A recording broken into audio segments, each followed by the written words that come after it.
Takže, ak náhodou dokážeme, že napravenie je možné, bude tento hotel plný démonov, ktorí budú vo fronte priamo do neba.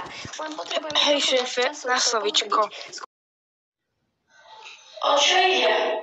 Obidva vieme, že mimizí sa ukáže iba, keď sa jej to hodí. Tá mrcha má problém. Kto vie, akého démona teraz nasral?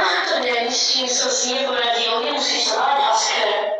Navyše, dobrý, že sa mi postavil. No, viete, boli ste dlho preč a nikto nevie prečo. A ani to vedieť nemusia.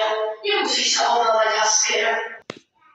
Možno máte moju dušu, ale nie som váš zasraný pes. A prečo si? Docela silné slova pre niekoho, kto je tiež na vodítku. Čo si to povedal? Ja... Ešte raz to od ťa budem počúvať, roztrám dušu na kúsky a budem sa to pri každému prsteru potraviš, ktoré so mnou chcel dohadovať. Rozumieš? Rozumiem. Skvelé.